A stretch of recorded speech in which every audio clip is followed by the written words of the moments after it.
Good afternoon, everyone.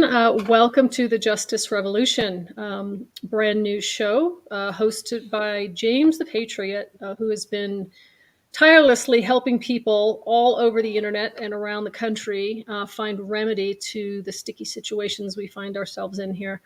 Today, we're going to be talking about how to write a lawsuit from scratch. So we have an open chat.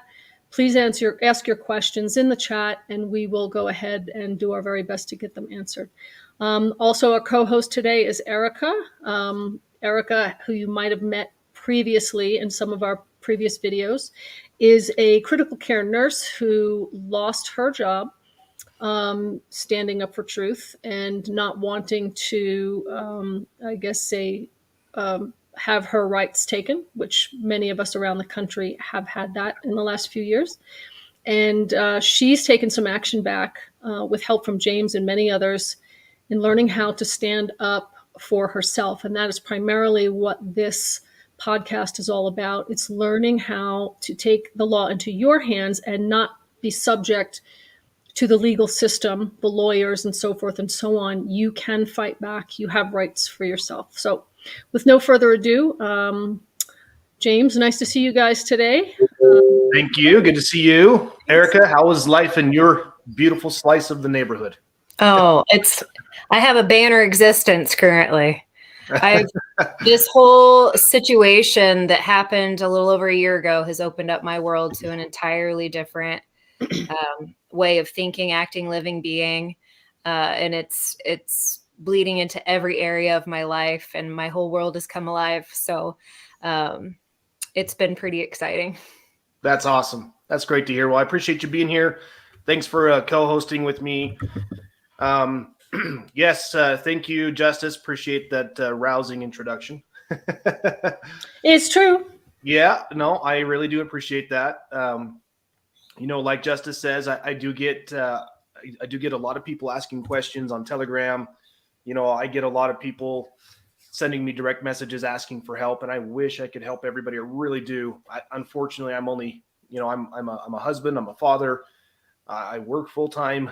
As much as I would love to do this full time, I gotta get some remedy to my suits here. So I do the best I can. So please bear with me if I don't answer your question right away. If it takes me a day or two to get back to you, I do travel quite a bit for my day job. So sometimes I'm traveling and I don't have a chance to get there, but I will get back to you. Just let that know. So yeah, like today, what I wanted to go over specifically was a lot of you have been asking in the Telegram group in Affidavits 101, they wanting an update on my school district cases that I filed a little over, it's almost not quite 2 years now. It's been a little over a year. So I filed suit against a local school district here for imposing these COVID mandates on my kids. And we have been going back and forth. There's been a flurry of motions like Dr. Graves talks about. A long story short, it's culminated to the point where I had a lawsuit.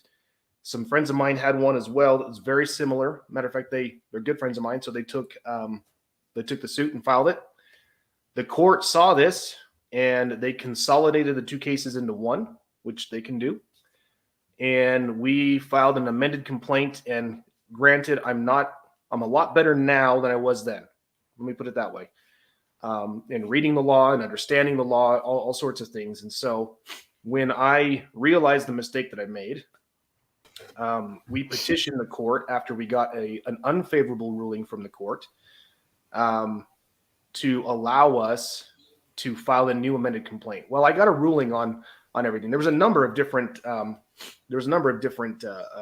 motions that we filed. We filed a motion to strike. We filed some other things. And I got a ruling from the court that I just want to share with everyone, which I think is interesting because you're going to like this. Well, let me take it back. So what had happened was when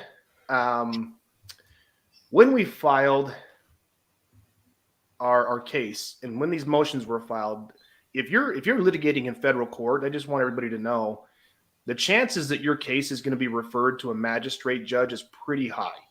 So magistrate judges, if any of you have listened to Randy or Brett on Rule of Law Radio, they talk about what a magistrate judge is.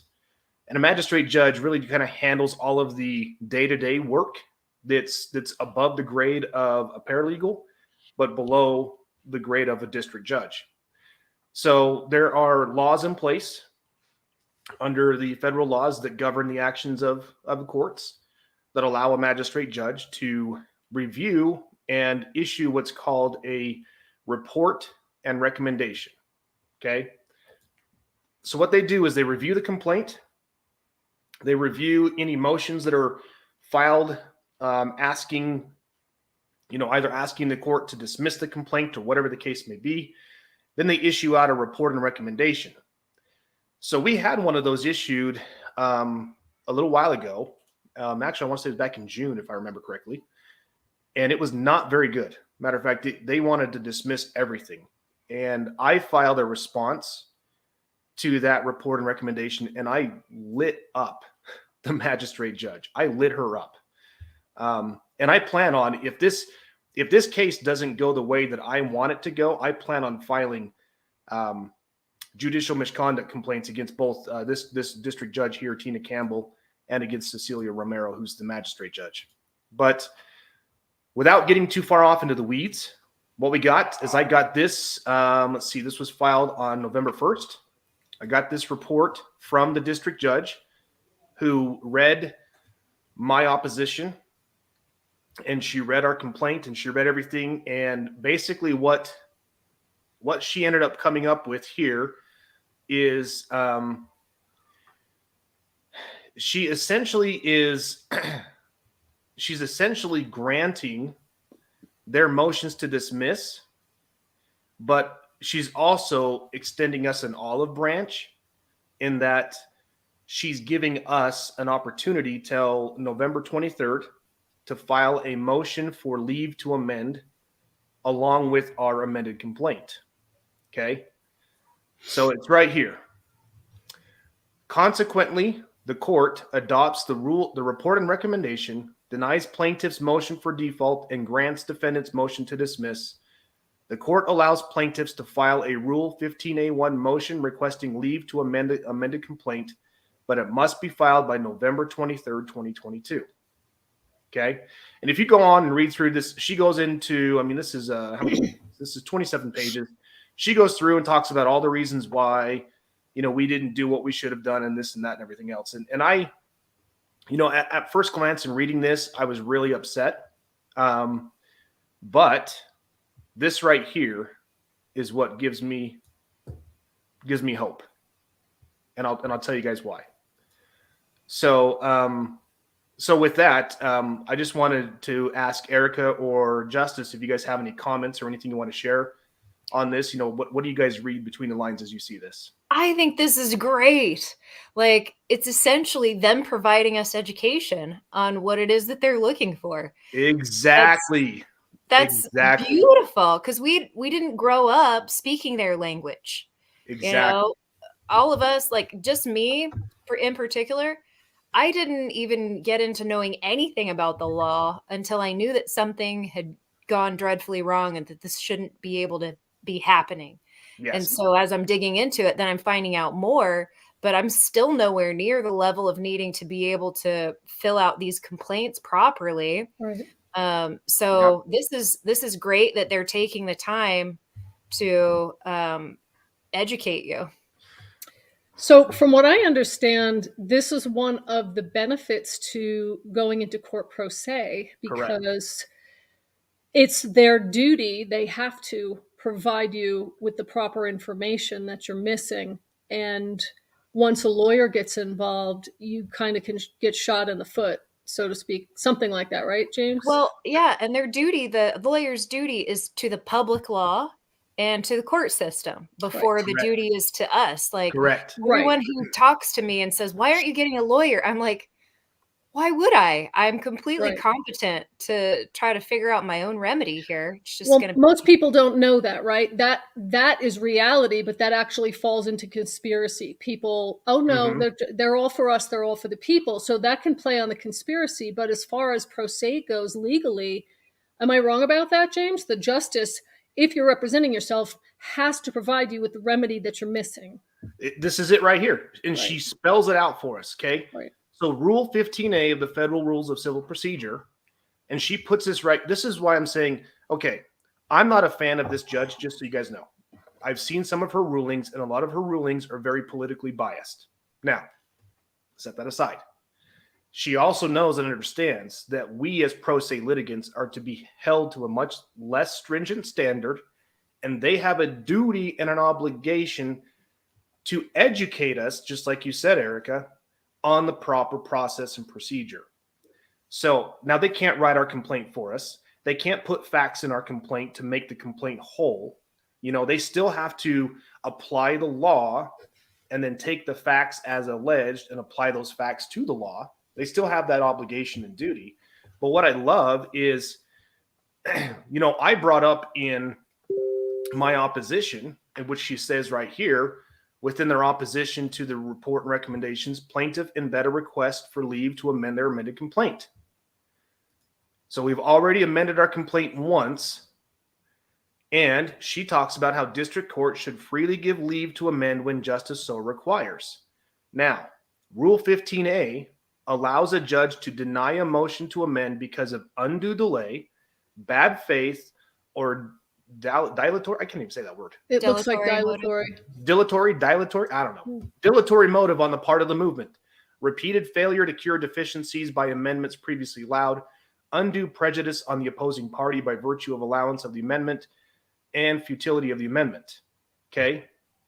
So what she's talking about here, this rule is a local court rule. So those of you who are watching, if you're in federal district court in your state, so Erica in Indiana, your court is going to have local court rules.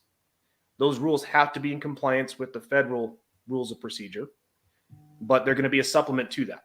Okay. So here, under our local court rules, it states that a party moving for leave to amend, they must attach the proposed amended pleading to a motion requesting this leave. So what does this mean, people? What this means is I now have till November 23rd to file my motion for leave to amend and to file my amended pleading. That's not a lot of time to write up. I basically got to scrap the old lawsuit and write up a new one, and I'll tell you another reason why. Further on down here in this order, the judge says, based on the above, the court orders the following. Plaintiff's claims against the Davis School District individual defendants are dismissed without prejudice. Plaintiff's claims against the Weber defendants are dismissed without prejudice. Plaintiff's First Amendment claims without prejudice. 14th Amendment claims without prejudice. 4th and 13th Amendment claims without prejudice. 9th Amendment claim with that one is denied with or dismissed with prejudice. So will you explain what those mean, with and without prejudice? Yes. If it says with prejudice, that basically means that no facts alleged can support a cause of action in federal court under this claim. Okay. So now what I have to do is I have to go back and I have to write up a new lawsuit, basically based off of these right here. Our state law claims are dismissed with prejudice. My Utah constitutional claims are dismissed without prejudice. And my request for declaratory injunctive relief is without prejudice. Okay. So taking this, I mean, this is what I'm saying is this judge has basically just told me this is what's going to hold water. This won't. Does that make sense? Mm-hmm. So that sometimes I'll get people, you know, they're like, oh my gosh, this judge didn't even read my complaint. They're so stupid and blah, blah, blah, blah, blah, blah, blah. You know, you got to realize that these people are extremely busy. They're adjudicating a number of cases, especially over the last couple of years. The caseload has skyrocketed Yeah. for reasons. like Alphonse talks about, it's a target-rich environment. Okay. So with that being said, I'm now at square one. Okay, so where do I start? What do I do? Well, what I did after reading this this order, is I sat back and said, okay, now I need to see exactly what would work. And knowing the basis of my suit. So the basis of my suit was, you have a political subdivision, a school district, which is a political subdivision of the executive branch, that was issuing orders as if it had the same effect as law, right? So just on the surface, I mean, that obviously violates. So the that's what you separation would of powers. refer to color of law, right? Exactly, under the color of law. Yes, exactly. So that alone violates the separation of powers doctrine. You know, there's been multiple cases that have said, you know, hey, Congress cannot delegate its lawmaking authority. Congress is specifically enumerated as a lawmaking agency, and this is what I really want people to know and understand. Let me get to the right spot here, and I'll show you exactly. Is that under our Constitution? Okay, under the Constitution, if it is not specifically written, it is prohibited. Okay, so just so everybody knows and understands, if it is not specifically written, it is prohibited. Okay, so let me show you this right here. United States Constitution, Article 1, Section 1. All legislative powers herein granted shall be vested in a Congress of the United States, which shall consist of a Senate and House of Representatives. Okay? Pretty simple, right? Right. Okay. So what does that exactly, I mean, let me just ask you guys, how do you guys interpret that? The only ones who can make the law are the people in the Congress. Right. Okay. So are they, you know, according to that, are they able to say, okay, you know what, I just don't want to come to work today. I'm going to go ahead and just give this authority to Joe Blow over here, who happens to head one of the administrative agencies that's under the executive branch? No. Nope. Yeah. Okay. That's what that means. So Yeah. when It doesn't say in there the school district can make up laws and your local health board can make up laws and no.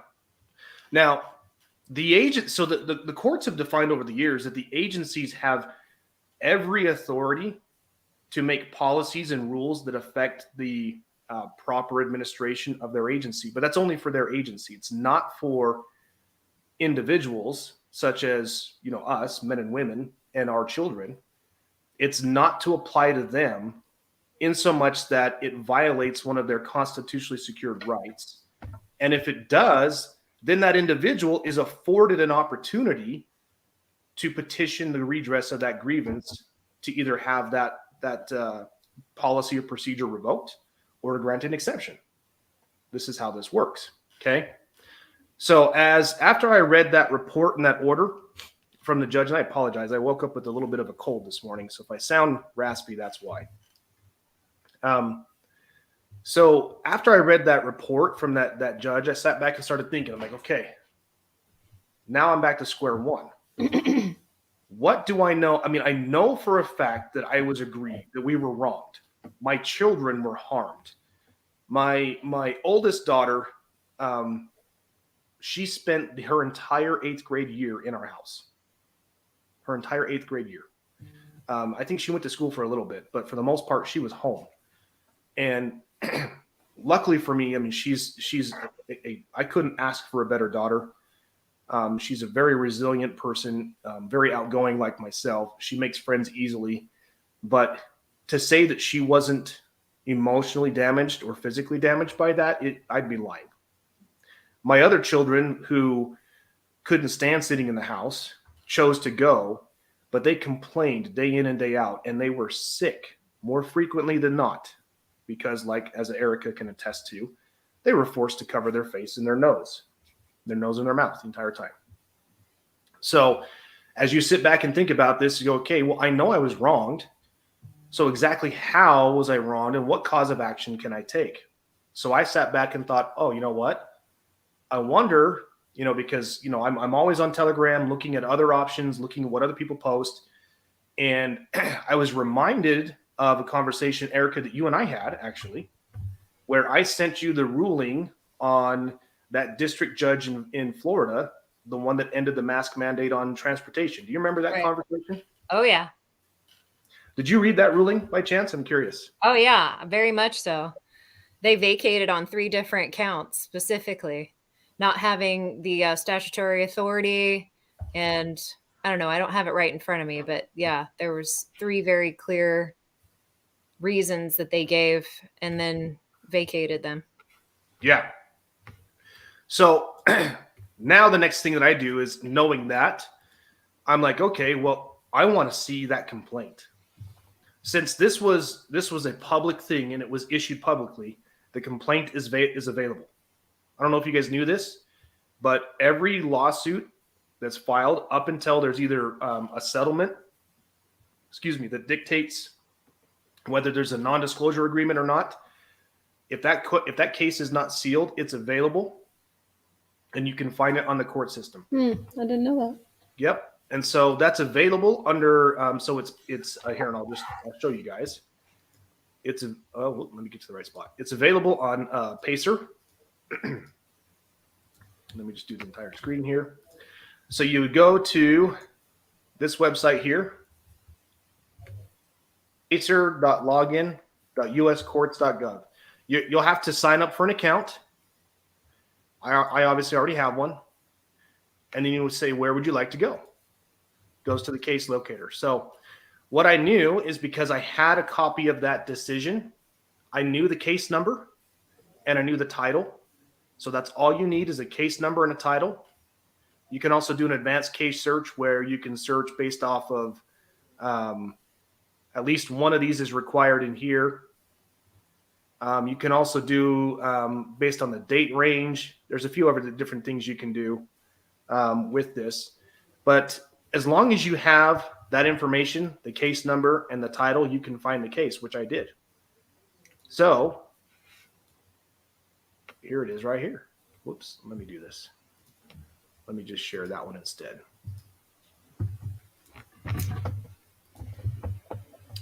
Okay. Here it is. This is the case. This is the lawsuit that ended the mask mandate for everybody across the United States. It's right here. So these people, this is the Health Freedom Defense Fund, good organization. They put this together. And now I'm like, okay, as I was reading through this, I go, oh my gosh, this is exactly what I need. This is exactly what I need, because these people here were alleging that this guy who thinks or pretends he's president, the Department of Health and Human Services, and Centers for Disease Control, those are federal. Well, some of them are federal agencies. The CDC is a private organization. So it's an NGO, right? Yeah, they're an NGO. So anyway, they were named in this suit. Now, this is just a declaratory relief. So they're not asking for damages. They were just asking the court to say, hey, can they do this? And if they can't, end it, which is what happened. So now I can take this and go, okay, I'm going to use this as the basis for my suit. Obviously, I'm not going to copy this word for word because, well, this is for people in federal areas and I'm not in federal. But federal laws apply in all states. You guys knew that, right? You knew that, Erica, right? I knew that. Yep. So when I looked at this here, I'm like, okay, so they're challenging the validity of an executive order. Okay, I can do the same thing. Our governor issued an executive order. Our health department issued mandates or whatever that school districts were quote unquote required to follow that they then handed down to our kids.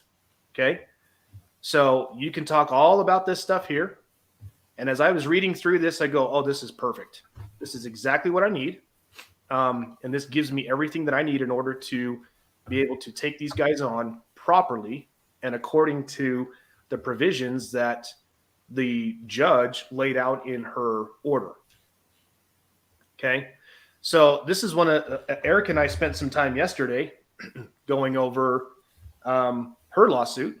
And we talked about how do we lay it out properly. What I suggest you guys do is that you find a suit that's already been written and that will do and looks the way that you want it to, and do the best you can to copy it and paste it. You don't need to reinvent the wheel here. There's no sense in reinventing the wheel. Right? We talked about that on the last podcast. So do your best to search something closest to what you're looking to do and use the chat for help. Ask people in there to help guide you, especially brand new people and people that some of this stuff doesn't make sense to, as I am one of those brains. So yeah.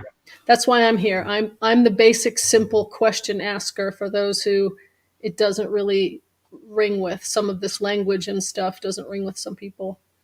Yeah. But don't let that frighten you. No, yeah, don't let it frighten you. I mean, this is a process. Like I said, I mean, I wrote that school district lawsuit 2 years ago. Yeah. And it was the very first one I'd ever written. And I'm so much better now than I was then. Yeah. I mean, I'm sure you guys can attest to that. I was, I just actually, not even 2 minutes before I jumped on here, I just finished writing a reply brief to another motion to dismiss that we got on another case. What case was that? That was the Mike Brown case where he was unlawfully hauled out of the state capitol. Right. Okay. So, good. Yep. So as I look at this, I'm like, okay, this is going to fit what I want. So then the next thing I do is like, okay, I want to look at their causes of action. What did they list here as their causes of action? Right. So let's go down here. All right. So they're seeking declaratory relief. All right. I don't need to seek declaratory relief now. Right. Because we don't still have a standing mask mandate in place. Matter of fact, the Utah legislature implemented a law that prohibits that.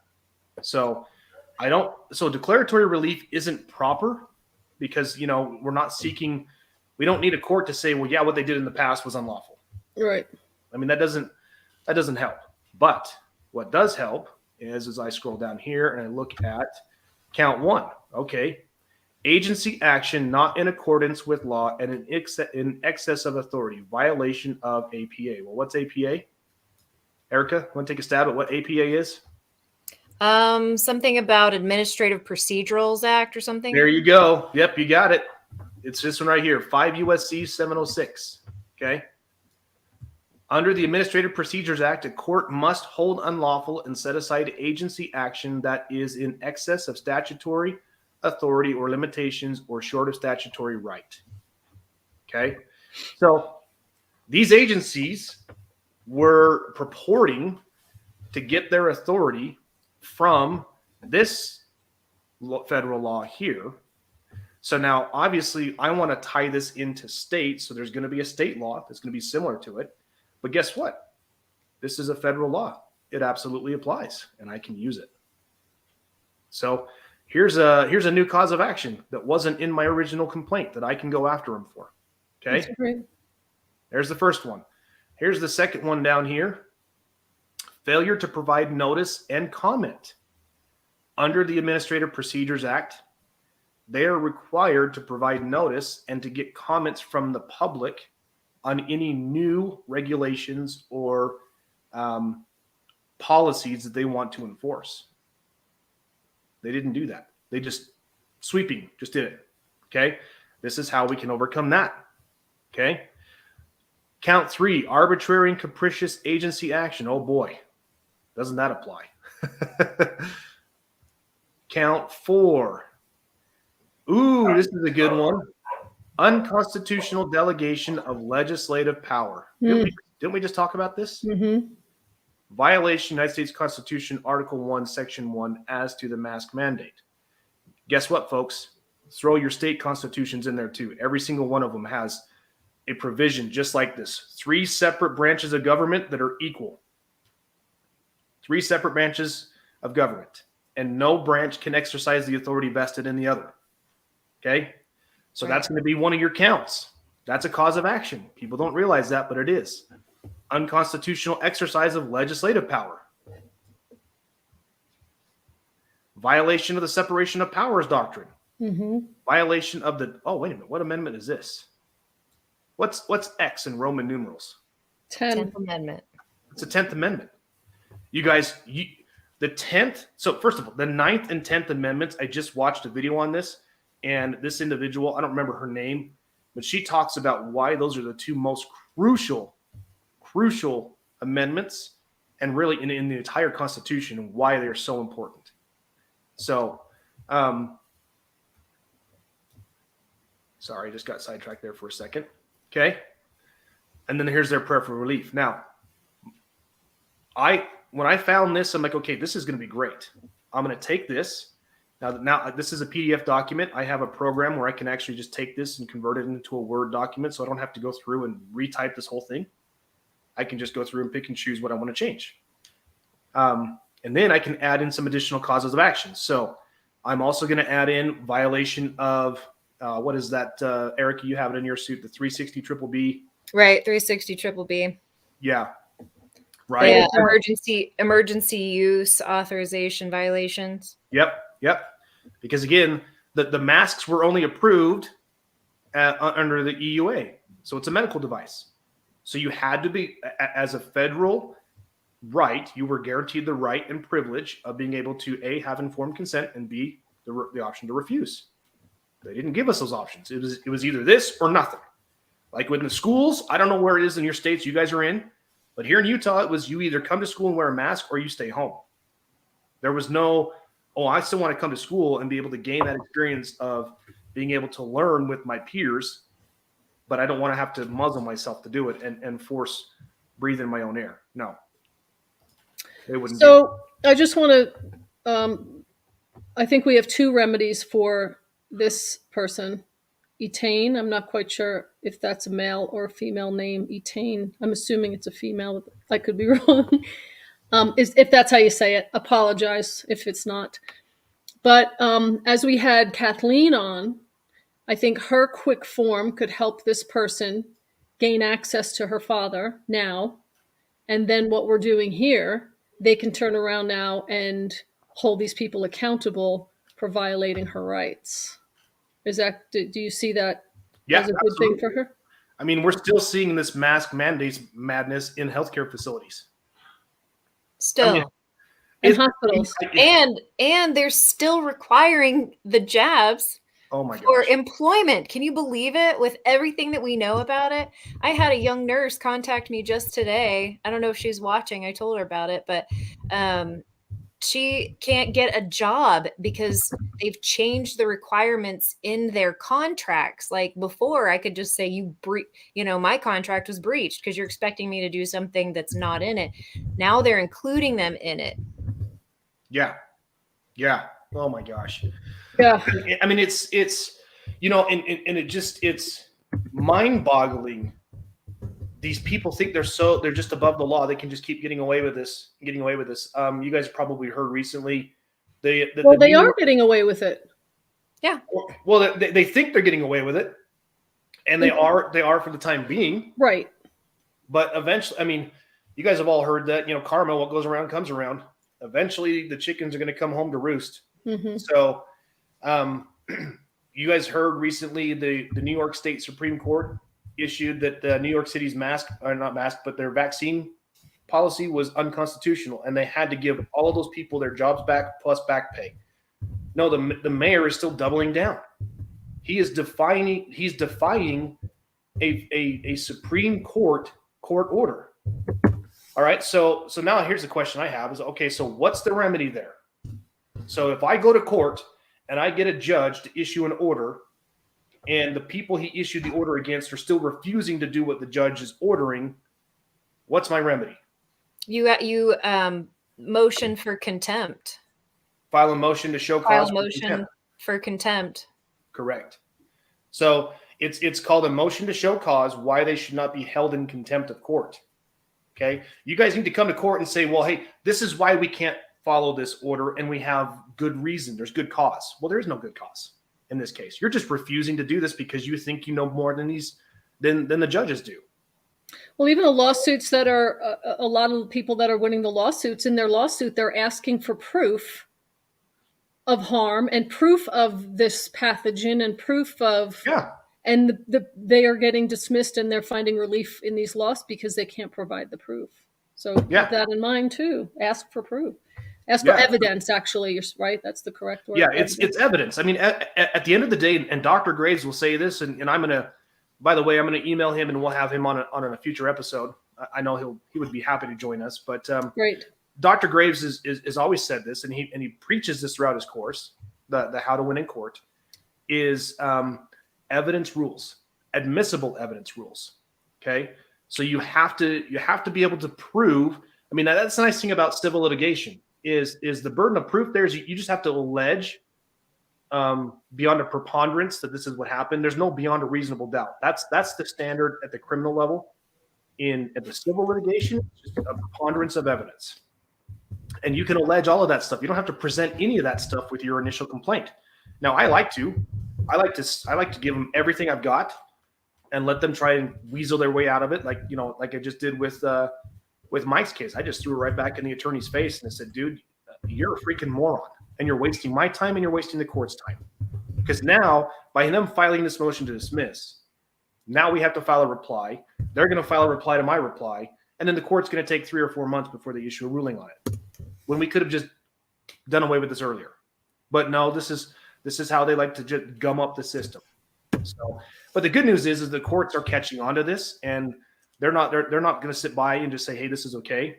I've actually seen some rulings from even some magistrate judges where they said, hey, if you guys don't find a way to work this out, I'm going to issue sanctions against you, which is great. So. Okay, so here is the grounds for the lawsuit with this person. Okay.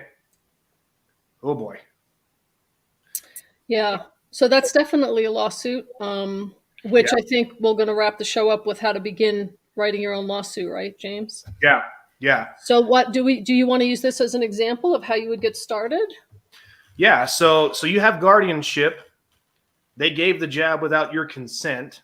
Okay. So essentially that's, really you'd have to go back and look at, I believe that would constitute a breach of contract. Correct And me if I'm assault, wrong. no? Yeah. It's also assault. Yeah. Assault with a deadly weapon. Yeah. No, for sure. Yeah. So, battery as well. I'm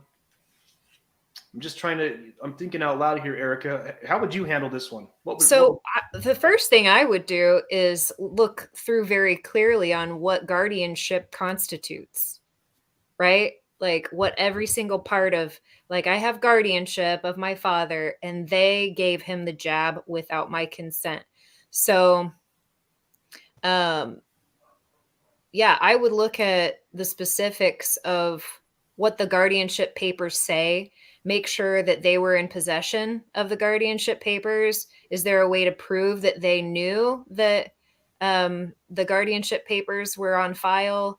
Yeah. Because I'm just thinking as a nurse, like, first of all, I would never, I don't know. I just don't do things to people unless they're totally aware. So that's another question that I would ask. Like, was he aware? Did he have the ability to appear to consent on his own? The guardianship paperwork most likely says that he doesn't have the ability to do that. That's why I'm curious to see what specifically is in that paperwork. Yeah, because generally a guardianship is conveyed by a court. In order for one to have guardianship over another, you've got to go to a court and a judge has to sign off on that. Correct? Yeah, I'm not sure what that whole process looks like, but yeah, I would check into that first and then just start seeing where the violations are. That's that's the whole thing of everything that I'm doing lately. I'm learning how it's supposed to be, whatever the situation. I'm learning what's supposed to be. And then anything that's outside of what's supposed to be, you find out what the violation of it is. Yeah. Yeah, it's just, Eric and I have had this conversation a number of times, is just take out a pen and paper, write it down. What you want to do is your lawsuit is your story. So you're telling a story of who did what to when and why, why that violated the law. It's pretty simple. You just got to write that down, and you want to write it in a way where it makes sense. So the first thing that you want to do is just collect your thoughts. Go, okay, what happened? This is what happened. Okay, who was involved? Write that down. Who was involved? Once you have the what and the who, then you can add, okay, well, where did this happen? When did this happen? Now that I have that stuff, okay, now I can sit back and go, okay, now I need to understand, okay, what exactly happened? Were my federally protected rights, were those violated? Because for me, guys, this is just me. Take it for what it's worth. I feel like these state courts are a complete waste of time. That's just me. These state judges are, Dr. Graves will probably disagree with me, and that's okay. He's entitled to his opinion there. He's litigated in Florida and other cases in other states. But where I'm at here, I have not seen any judge that adheres to the rule of law here. And it doesn't matter if it's at the district court on up to the Supreme Court. I'm not seeing that. That's just what I'm seeing here. So, yeah. So you skip it altogether, you're saying, and you go straight to the federal court. I just go straight to the federal court because I can take any action and say, yes, that violated my constitutionally secured right. Guys, the 14th Amendment, it's such a broad, sweeping amendment. One of the things I love about it, and Erica knows this, is you have a 14th Amendment protected right to refuse unwanted medical treatments. That's a 14th protected right. 14th Amendment protected right. Okay, so write that down, Etain, the 14th Amendment. Research that. And I'm going to put this now, in here. The 14th Amendment in the case of guardianship would apply to the guardian on behalf of. Yes. That's where you get it, because he has dementia. Right. And he can't give informed consent anyway. So Correct. For any procedure that they're conducting on him, I'm talking if it's a central line placement, if it's a procedure, if it's anything, the doctors always go outside of the room and call the family member or whatever it is. Yeah. Yep. Right. Whoever the legal guardian is, it's in charge of making those decisions. Exactly. Right. Well, and if you've already been to court, which it shows that you have, I mean, it's clearly some major violations in here. Yeah. So this is what's happening is that we don't know how, which is the whole reason James wanted to do this podcast. We as a people have been hidden from our rights for a long time, and we don't know how to stand up without hiring a very expensive attorney, which most people don't have that in their budget to do as they're trying to save money to retire and everything else. And that's the purpose of this. Even if you learn one thing today, then that's great. And it can be overwhelming. I can certainly attest to that, but don't quit and don't get afraid. Go to Affidavits 101, research Dr. Graves, How to Win in Court, and research Alphonse Fagiola's website, which is I'm not sure that he maintains that website. Oh, okay. Well, he's got a Telegram chat. Anyway, go into our Affidavits 101, ask questions, and that's what we're there to constantly try and point people to, get help. And sometimes no one's available to answer questions, but just keep trying, don't quit. And that's why I think these violations in this particular case is happening, because they know that you have to take them to court, and it's a huge expense, and it's a huge amount of knowledge and time that people don't have. So, if you're lucky enough to find a group like this, find a guy like James, stick to it. And Erica, she's been doing amazing on her own, attaining amazing knowledge and helping people. Well, one of the biggest tips too that I found, like, with going from having zero concept of what to do to remedy a situation to being able to start, first of all, taking the How to Win in Court course was really important for me, because it took every nebulous sort of all over the place thought that I had about how it all works and simplified it in a way that goes, okay, now I know what's going on, and I can totally do this.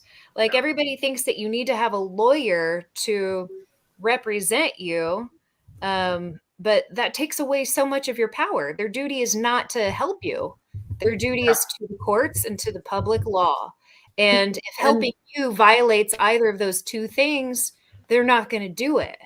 So it's actually kind of completely bizarre to even think about getting a lawyer. So that was the first thing. And then the second thing is when you go onto your court's websites, like they show you, if you're representing yourself pro se, they show you, they have specific sections for you to show what forms you're going to need. Like your entire complaint, the entire lawsuit complaint is in a drop down box that has fillable little areas that tell you what you need to address. So you don't have to just come up with it from your head and know what's in there. You do have to figure out what laws they're in violation of. But honestly, that's something that we should all be doing, right? We should all know what the laws are, and everything that's in the Constitution. Those aren't laws for us. Those are laws to govern the people who are supposed to do one thing and one thing only, which is protect our rights. And they're not doing that. They're not doing a very good job of it, are they? We can't hold them accountable if we don't know what they're supposed to be doing. Right. So this is all returning us to a place of, you need to find out what the law. It's not that difficult. There's not that many to learn. And in your gut, you know when you've been wronged on something. It just takes a little bit of research to try to figure out what the name of it is so that you can put it in front of a judge. Yeah. Right. Yeah. And that's, you know, Erica, you hit the nail on the head. I mean, and gosh, how long have we been working together on your suit? Geez. It's been months. It's been a year, but you know, I'm building the airplane as I'm flying it. And that's what I want to encourage everybody else to know too. I'm not an expert. James is not an expert. None of us is experts. We're all just learning as we go, because that's how important it is to fight and to stand up for the truth on stuff. The people who are trying to keep us away from this knowledge are part of the problem. Like we can't just, you know, we're so busy taking care of our families. And that's why it's taken so long too, is because I work on this when I have a chance to.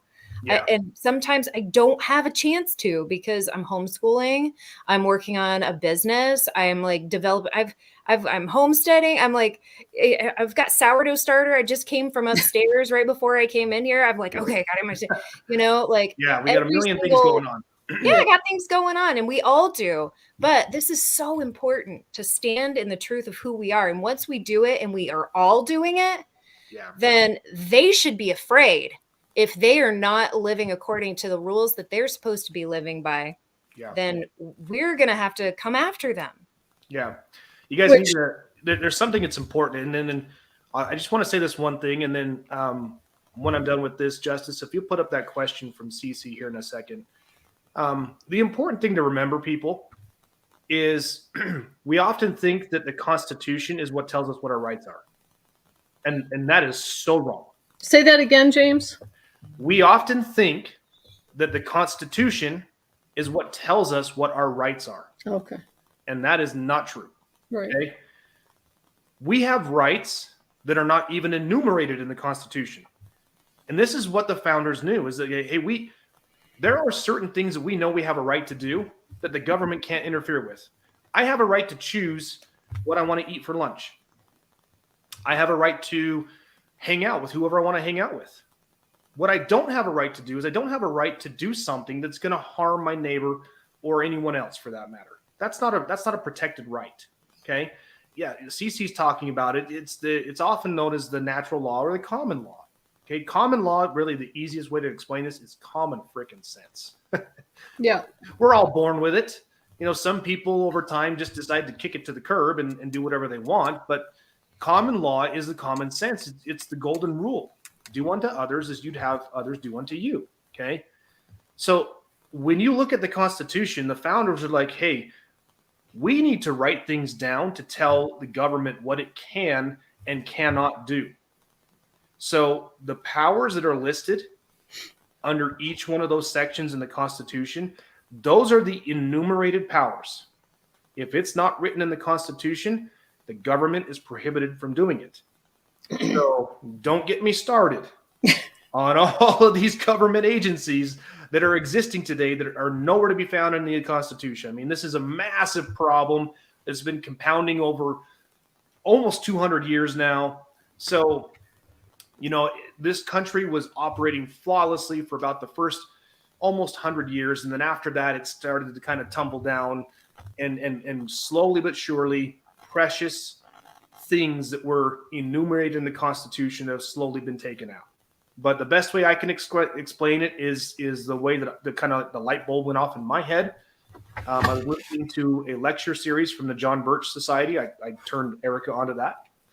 And the gentleman said, the way our federal government works today is a lot like if you were to take your car into a mechanic and you say, hey, I need new brakes. My brakes are not working. I need my brakes fixed. And the mechanic says, okay, come back in a few days and I'll have it done. So you come back in a few days and you find out that, not only are your brakes not done, instead of doing the brakes, they decided to change out your wheels and tires, tint your windows, and they put on some new windshield wipers for you. Oh, and then he hands you the bill. And you're just like, dude, wait a second. I didn't ask you to do this. And his response is, well, you never said I couldn't. Yeah. That's how our federal government operates today. They operate under the Constitution doesn't say we can't. Well, hold on a second. It tells you exactly what you can do. And if it's not written there, you are expressly prohibited from doing it. This is what we need to understand. This is the basic concept we need to get back to. So will you throw that question up on the screen from Cece about Title 42?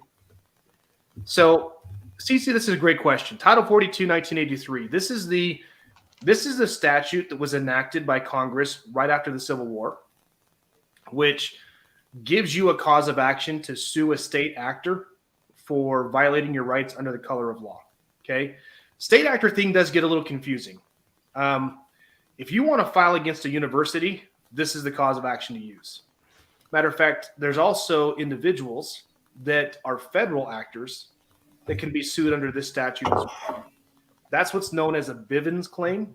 And where that comes from is there was a lawsuit that was filed by, I can't remember his first name, but it was Bivens, alleging that these federal actors violated his federally secured rights. The courts agreed, and they said, okay, yes, you can do that under this statute, even though the statute talks about state actors under the color of state law. So absolutely, the federal court is where you want to go. This is my go-to cause of action because it's broad and sweeping, and it encompasses a lot of your constitutionally protected rights. And it even works for private companies too, right? Yeah. Like everyone was saying, well, your employer has the right to do whatever they want to do. Like if they do not. Wear a rubber chicken on your head, then you wear a rubber chicken on your head. Like, well, let me ask you: if wearing a rubber chicken on your head, is that going to harm you? Right. Is that going to violate any of your constitutionally secured rights? It'll make you look like an idiot. Right. Well, and if it was in my contract to do so when I signed, and I knew that was an expectation of my job, Okay. but if they all of a sudden, made it that way, then here's let's just talk about that real quick though, Erica. So if I give you an offer of employment in the contract and I say, okay, Erica, I will pay you X amount of dollars. And as a result of that, you need to go out and you need to rob 3 banks every month. Okay. Are you going to sign that contract?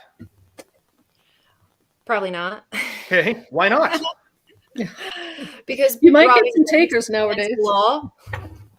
Yeah, right. You can't rob a bank. Okay. We just know that.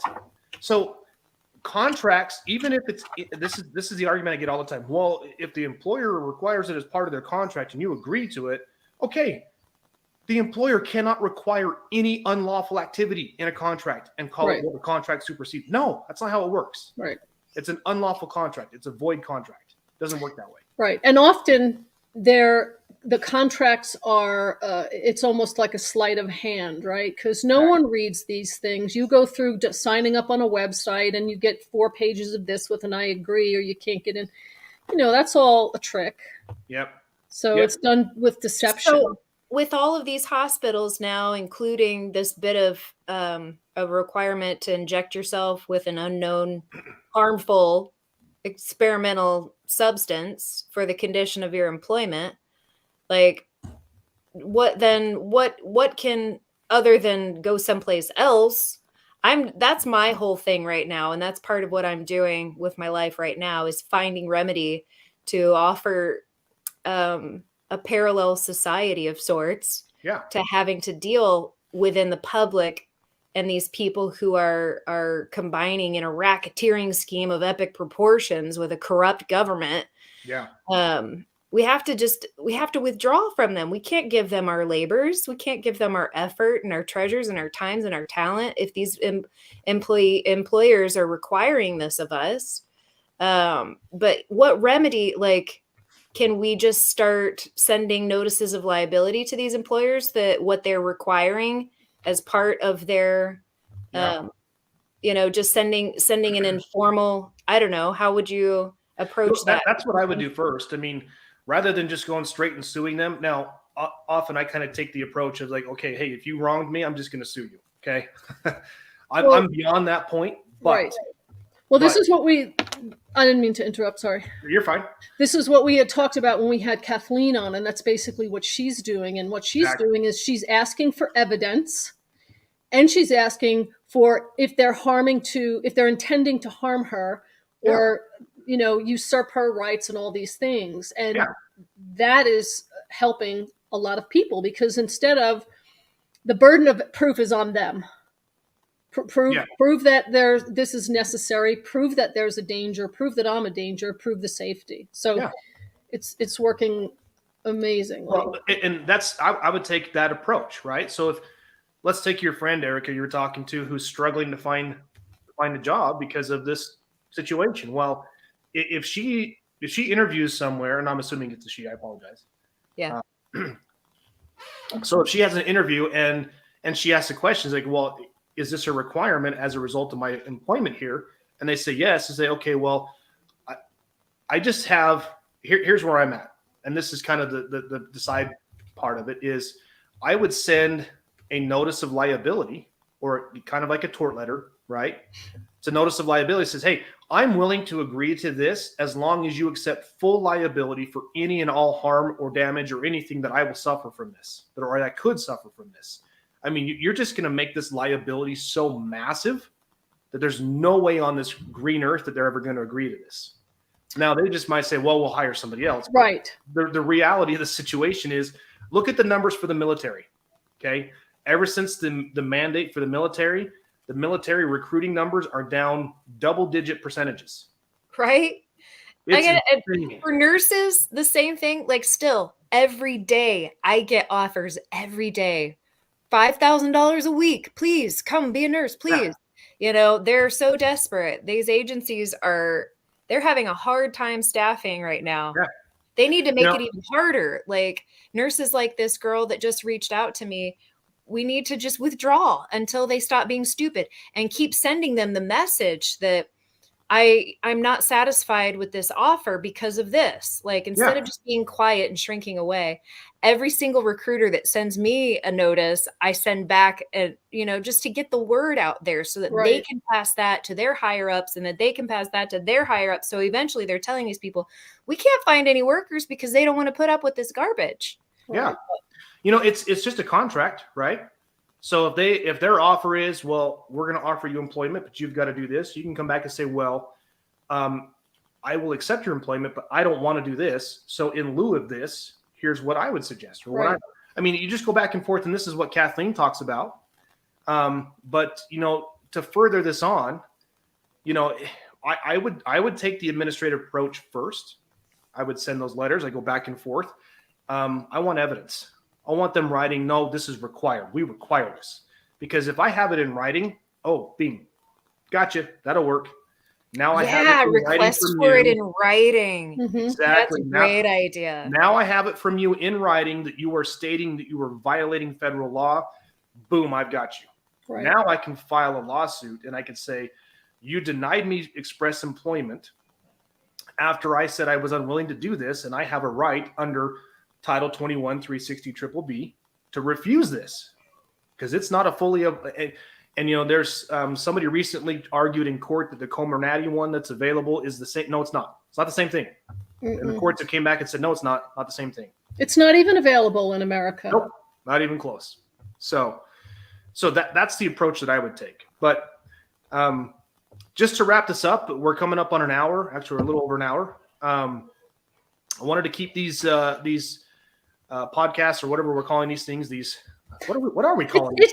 People call them podcasts now, but that's typically audio. We broadcast. Broadcast? Sure. All right, we'll call it that. Um, I wanted to keep this to just about an hour, just so you guys can, if you're listening to your car or you're watching this, you can get on with your day. But I wanted to give you some action items, things you can do.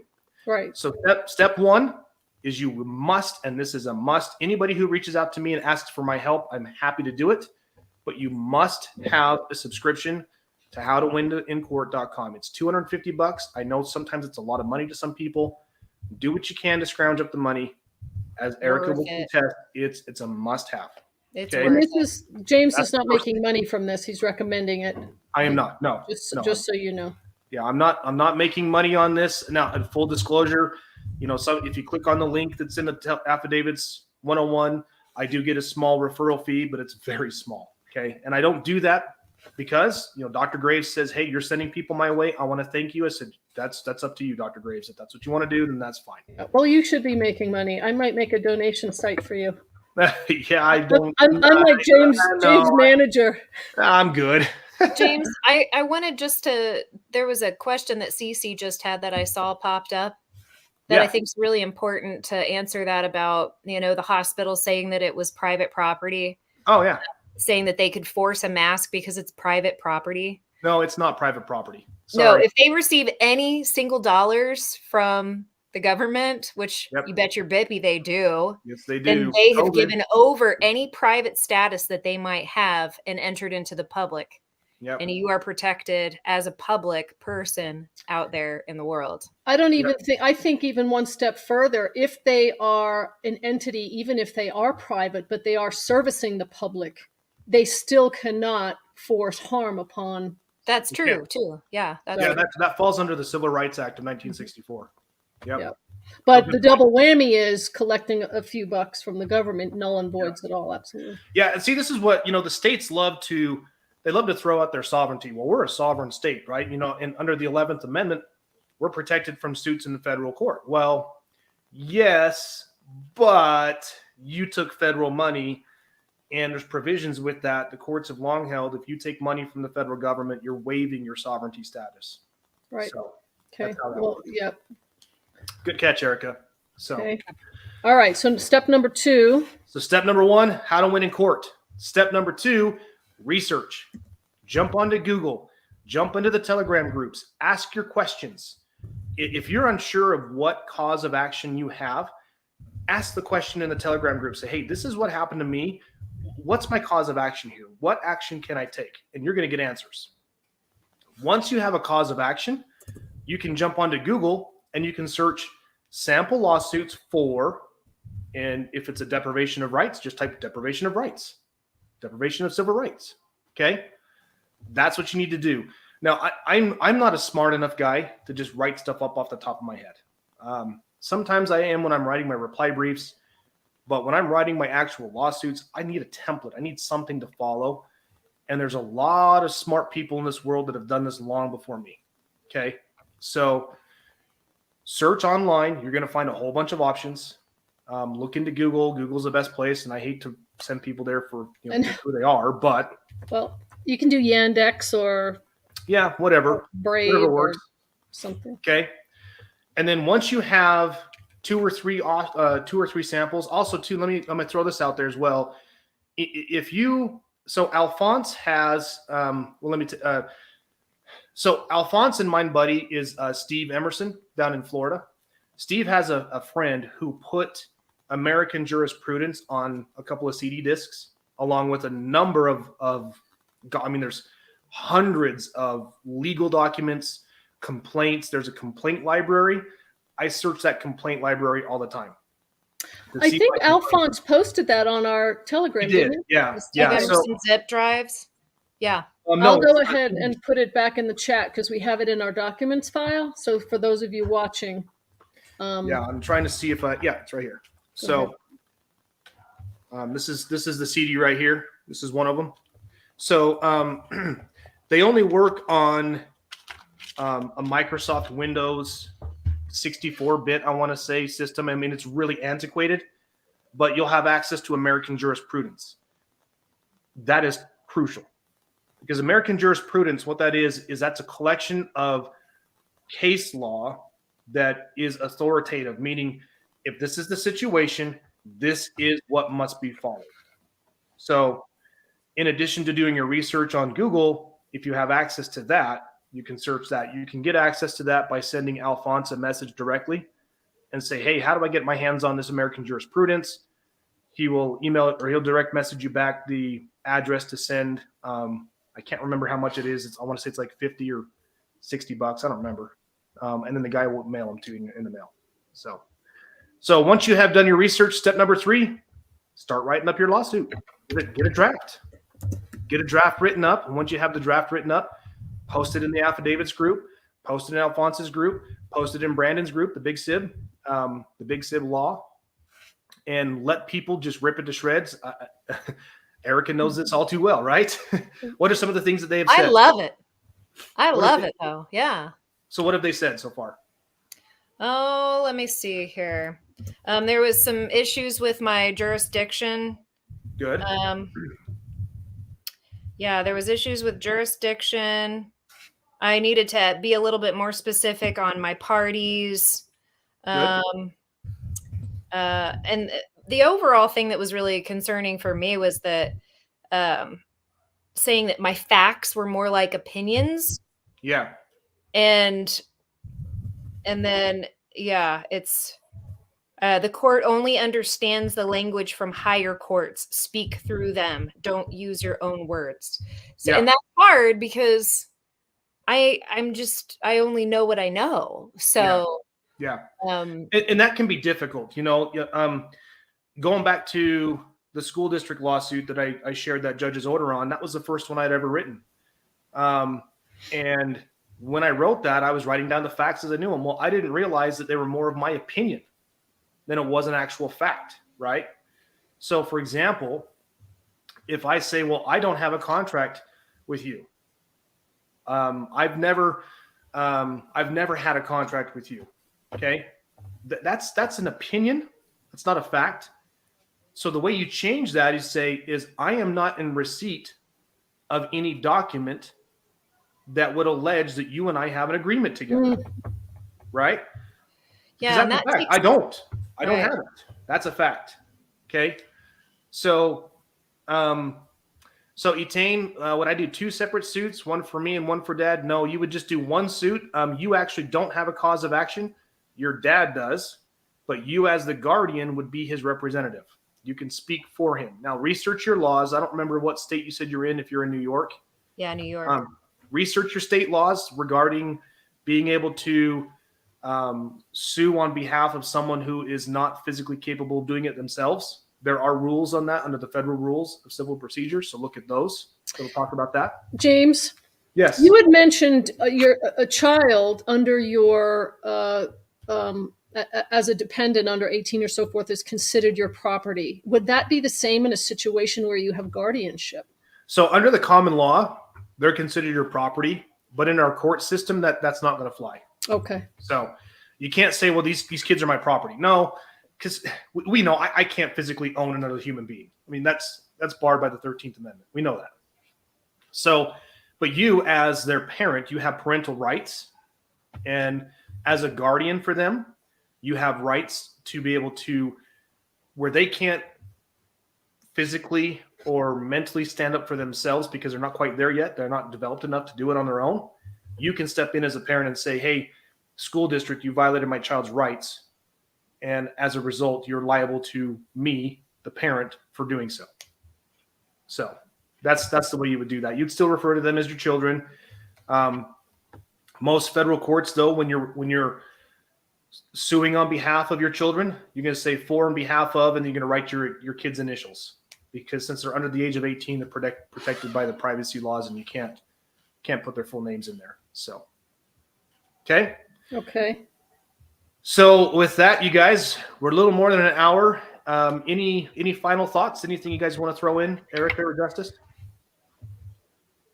Mine is just it's a repeat, is don't be afraid, stick to it. Some of us learn quickly, some of us don't. And I actually wouldn't even be part of this broadcast, except people always message me and say, thank you for asking those basic questions, because that's where my head is, you know? So I just like to be there to do that for people. So don't get intimidated. Have patience with yourself.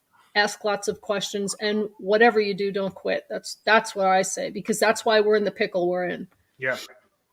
Yeah. Well, I mean, you're involved in a federal suit right now too. I mean, it's involving James is helping me. Yep.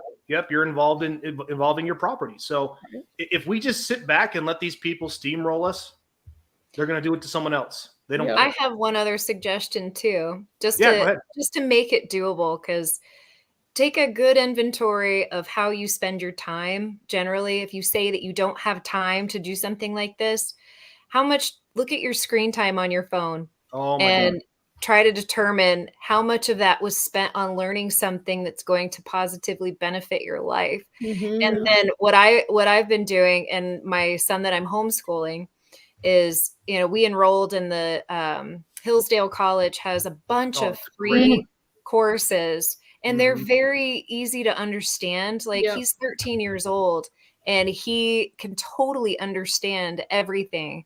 It just breaks it down. So make a goal for yourself. It gives you progress reports, even if you're only able to work on your courses for 5 minutes a week, or I'm sure you have more time to spend than that, but just make a real dedicated effort to be spending some time learning something that's going to benefit you. Right. And so much of this is just auditory. So, one of the things that I've been doing in the last year is I put in the headphones, and I'll, whether it's rake the leaves or do the garden or vacuum the floor, I'm always trying to get good input and learn something. Yeah. Rather than music or entertainment. That's a great suggestion. And there's not a single free minute of my life where I'm not learning something. Yeah, I'm the same way. Yeah, all the time. If I'm cooking noodles, I'm learning, I've got something open there or I'm discussing something of importance, or drafting something, or, Yeah. Right. There's an expression. I'm the same way. I'm always looking for anything, any lectures on the law, any lectures on the process and how to do things. I love listening to Randy and Brett on the rule of law. If you're on the Telegram under the Law Society, there's an individual who posts all of their past episodes. They usually have episodes on Thursdays and Fridays. And you can listen to them on Telegram, commercial free. They've got a lot of good stuff in there. A lot of good stuff. Randy's been doing this for over 30 something years. So it takes a little bit of a different approach than I do, but you're going to pick up a lot of good gems, a lot of good strategies for how to respond to things. In our next episode, I'm going to talk about what to do after you've gotten your lawsuit is written, and talk about what to expect when you file it. What is the other side going to throw at you? How do you write a reply brief? How do you study for stuff like that? So we're going to talk about that on the next episode. But so, James, most lawsuits have to have affidavits accompany them, correct? So, yes and no. Okay. When I say for us, yes. Okay. You're going to want to submit a supporting affidavit that states that everything that I have said in here is the truth, the whole truth, nothing but the truth, based on my personal information. Okay. My personal knowledge. The reason why is now that can be admitted as evidence because the other side can cross-examine you. So there's been a myth that affidavits cannot be admitted as evidence. And that's only true if it's a third-party affidavit. So, for example, if I file a lawsuit and I submit my affidavit, and then Erica submits an affidavit supporting my lawsuit, her affidavit is hearsay until she's able to be deposed by the other side. Okay. So this is the way our adversarial system of justice works is both sides have got to be given an option to rebut any claims that are made anywhere that they're made. Okay. So in the process, I just want to lead people. If you post your lawsuit or questions, if you feel like this is a requirement for your lawsuit to have an affidavit, we've got the steps up, affidavits101.com. Yep. You can go there, watch the videos, and learn everything about actually getting your affidavit written up as well. Yes. So, we've already done videos on that, just so you know. Yep. Yeah. And like I said, we're happy to, once you get your draft done, your draft of your lawsuit, your draft of your affidavit, post it. We'll review it and we'll say, yeah, hey, you're missing this, or you should add this, or why don't you change the verbiage in your affidavit from, like in some people, like if you're having, this happens all the time. How many times do we get calls from a debt collector who bought some debt off the internet, right? So I send a rebuttal letter to them and say, hey, it's not now, nor has it ever been my intention to avoid paying a lawful debt that I may owe. But in order for me to determine that, I'm going to need you to provide verification and validation. Right. And every time I do that, these people, I never hear from them again. I got a letter from the Social Security Administration. They said, hey, we overpaid you guys because my nephew that lives with us was receiving Social Security. They said, hey, we overpaid you $10,000. You need to pay us back. And I said, like crap, I am. I replied back to them and said, you're going to need to provide validation and verification of this supposed accounting error. It's been 2.5 months. I've heard nothing from them. Yeah. Yeah. So they're just, Well, it is a government agency. They're not highly. They're operating at the peak of their performance. I get it. Right. They hire the best. Yeah. That's Absolutely. right. Well, hey, you guys, thanks so much. Erica, thanks for being on. Thanks for being my co-host. Justice, thanks for organizing this. We probably won't be doing another broadcast for a couple weeks. So I'm going to be traveling next week. So the next broadcast will probably be in a couple weeks from now, but we will let you guys know. So until then, guys, dig into the Constitution, get your causes of action, and let's start suing these people up the wazoo. Okay. And any questions, put them up in the chat. Any questions? Amen. Thanks, you guys. Everybody take care. All right. Bye, We'll see you you. guys.